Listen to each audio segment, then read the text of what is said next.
If you are making calls and not setting appointments, this video is for you. I'm going to break down for you the most critical skills involved in a cold call so you can start setting more appointments. I've been there. When I started selling real estate, I was making a lot of calls. I was setting some appointments, but considering the number of people that I was talking to, my results were not that great. Actually, my first year in real estate, I sold 25 homes and I tracked my numbers from the very beginning. That first year, I had to speak with 820 people in order to sell a house. My fourth year in real estate, I sold 100 homes. They were all listings sold. And that year, it took me 30 conversations to make a sale. So how did I go from 820 to 30 conversations to make a sale in 4 years? Notice that it wasn't 4 days. It was a process. And there were a lot of things that I learned. I'm going to share with you in this video the two most important things that I believe I did to improve my ratios as much as I did, setting more appointments and taking more listings. So take a pen and paper so you can write some things down. I'm going to share two strategies with you, things that you're going to do and exactly how and why you're going to do them. The first one is every single day, you're going to listen to at least 2 recordings of your own prospecting calls. Why? Because, write this down, you can't change what you don't acknowledge. You need to listen to yourself. Otherwise, you have no idea what you sound like. Trust me, I've listened to myself plenty. And in the beginning, it was just brutal. And I tell my clients to do this on a daily basis. And they say, oh my gosh, it sounds horrible. Exactly.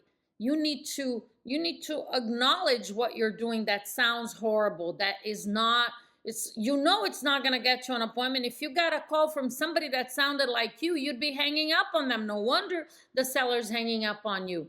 Used to happen to me all the time. It's painful. It was painful for me to listen to some of these calls, but I learned so much from it. I would hear myself say certain things and I'd go, oh my gosh, I can't believe I said that. I can't believe it. I said it that way. That sounded horrible.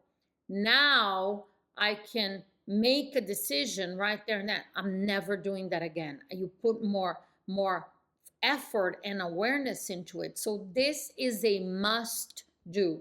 Now, I'm going to tell you exactly what you're going to be listening for. So when you're listening to yourself, okay? What am I paying attention to? I'm going to share with you 10 items that you're going to rate yourself on a scale of 1 to 10. These are the items on my role play feedback form. In my training, my clients have access to this, and when they're role playing with each other, they're rating their partner on this, and when they're listening to their own calls, they're rating themselves on all of this, okay? 10 items, rate yourself 1 through 5, 1 being horrible, 5 being great. Number 1, how well did you mimic and match the prospect's emotion, rate of speech, and volume, the way that they speak? Why is this critically important? Because if this is how you're going to build rapport in the first few seconds of the call with somebody you don't know. This is the most effective, best way to do it. And if you're not able to build rapport, they're going to hang up on you. So why would they hang up on you? Because people feel comfortable speaking with people that are like them. When you call an expired and they're angry and they answer the phone, hello, they're frustrated. The house just came off the market. They're getting a lot of calls from real estate agents. And you go, hi, you're out of rapport. Okay, they're gonna hang up on you within a second or two. You know that. If you call somebody and they're really like chilling and they answer the phone, hello, and you go, hi, you're gonna freak them out. You need to be able to mimic and match their emotion, rate of speech, and volume. Critical skill. Number two, downswings. What is a downswing? Is your tonality goes down when you speak instead of up. This would be an upswing. It's hard for me to, I'm so conditioned to speak in downswings. If you listen to me, you'll know what downswings are. But I didn't always speak like this. I used to have a ton of upswings. Everything was like this and that. And it's just, it drives me nuts now when I listen to it. But that's what I used to sound like. Of course, they're not going to give me appointments. I sound horrible. Upswings take away all of your authority. You don't sound confident, and it's just weird. Downswings, the exact opposite. It gives you automatic authority. You sound confident, and that's what they're looking for. Pay attention to these upswings when you listen to yourself. Use your body language to bring your tonality down. A very easy way to do that, you're over the phone so they can see you, is move your head down so you're like as if you want your chin to touch your chest. As you move your head down, your tonality automatically goes down because they don't see you. You're on the phone. It's okay. Don't do that on a listing appointment in person. That would be weird if you just keep doing that. But over the phone, it's a great way to condition yourself to speak in downswings with authority and confidence. Number three, sound conversational. When you listen to yourself, do you sound scripted? You're supposed to use a script, and the goal is to practice so you can deliver these effective scripts in a conversational manner, because the more conversational you sound, the better your results will be. And the more scripted you sound, the worse your results will be. In the beginning, we all go through this process of sounding scripted. Of course, it's new. You have to practice. You have to make a lot of calls. You got to listen to yourself to learn. But remember, sounding conversational is critical. Nobody wants to speak with someone that sounds scripted. Number four, do you sound confident? Downswings is a great way to sound confident. Motivated sellers are looking for an agent who makes them feel confident that they can sell the house. If you're not confident, they're not going to feel confident when they speak with you. And if they don't feel confident, they're not going to give you an appointment. So, again, critically important. And if you're sitting there thinking, I was there too, oh, but how do I sound confident? I am not confident. Fake it till you make it. Act as if you are confident. Pretend you're an actor or an actress. You have to. You don't have an option. Do you expect to get on the phone, speak with a prospect that has no idea who you are, sound like you don't have confidence, and get an appointment? Obviously not. Number five, having high energy and enthusiasm. Obviously, this is after the initial few seconds of the call where you're mimicking and matching to build rapport. Once you're in rapport, you have to have high energy and enthusiasm and be excited about the possibility of listing their home and working with them, because people make decisions when they're excited about the future. And if you're not excited, they're not going to get excited and they're not going to give you an appointment. So having high energy and enthusiasm is critical, and you have to manage your energy. Oh, but I don't have a lot of energy. Well, figure it out. Go to sleep early, eat better, exercise, dance around, stand up, bring your energy up, because nobody wants to work with an agent who's like, falling asleep on the phone. Number six, sound interesting. You must sound interesting, which is the opposite of boring or monotone.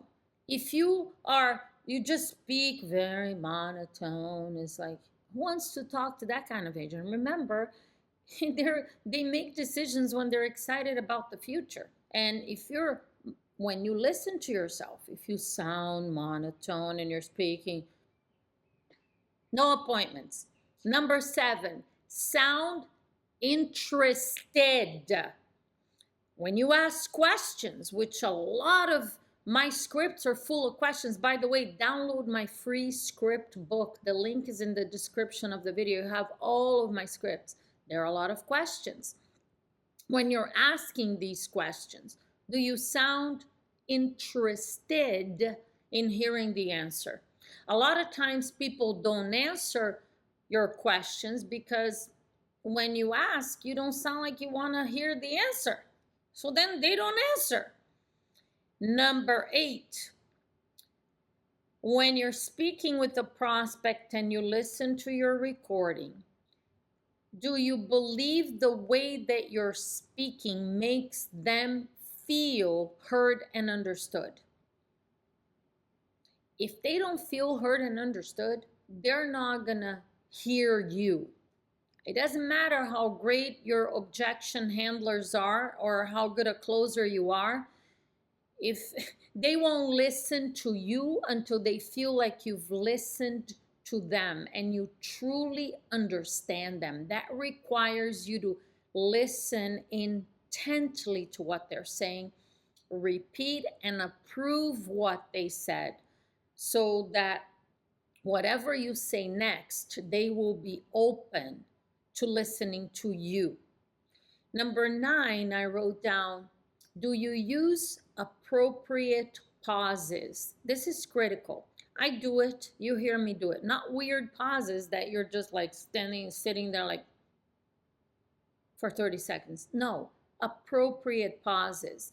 A lot of agents, one of the great reasons why they don't set appointments is they speak a mile a minute. They feel like, I got to throw the entire kitchen sink. They gave me an objection. I'm going to just go. They don't repeat and approve. The seller doesn't feel heard and understood, and they're speaking too fast because they feel like if they don't speak fast, they're going to lose this opportunity here.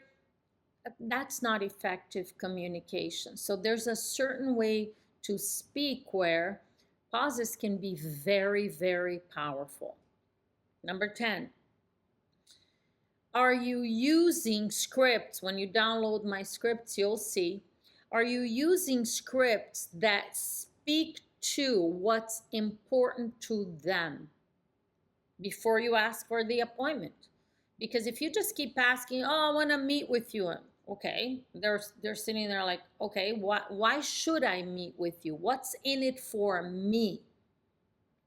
What's the benefit for me? The seller's thinking that. So your scripts, when you hear yourself, are you using these effective scripts so they have a reason to meet with you? Because if they don't have a reason, they won't. I gave you the 10 items. I trust you wrote all of that down. You could always listen to it again.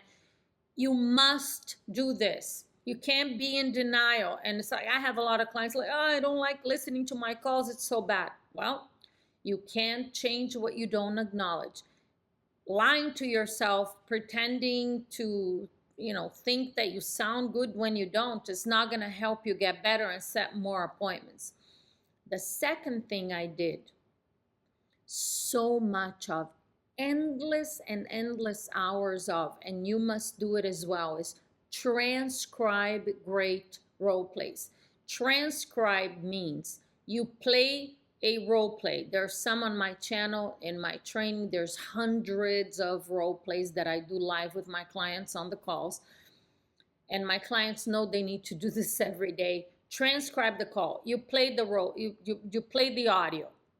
You have a notepad and a pen, and you write down word for word what that agent in the role play is saying. Great role plays, not people doing it the wrong way, doing it the right, effective way. So if you listen to my role plays, there, like I said, there are some on this channel, you'll hear it. Now, when I'm role playing, I'm speaking faster than you can write.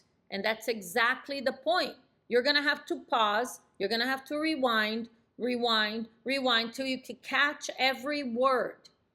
You have the scripts in writing. I'm not asking you to copy what you already have. I'm asking you to listen to the role plays and write down word for word and rewind as many times as you need to until you get every single word written down. Why? It's going to help you memorize and internalize the scripts, and you are listening to the delivery. All those 10 items on the role play feedback form that I just shared with you, that you're critiquing yourself when you listen to your recordings.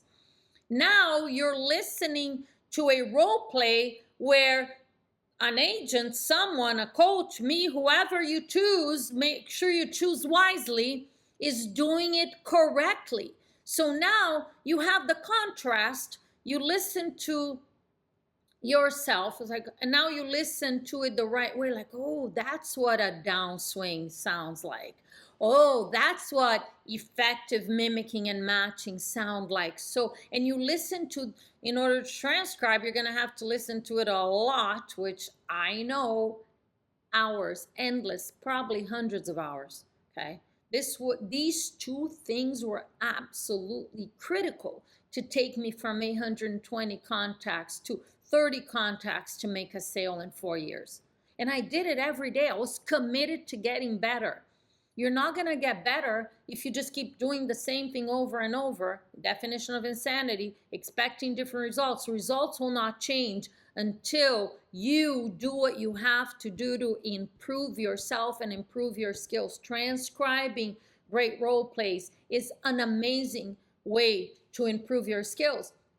You listen to it again and again and again and again, and then you're going to be on the phone and you're going to sound like that role play that you listened to 100 times. You're going to go, oh, wow, how did that come out of my mouth? Because you put it in your head first.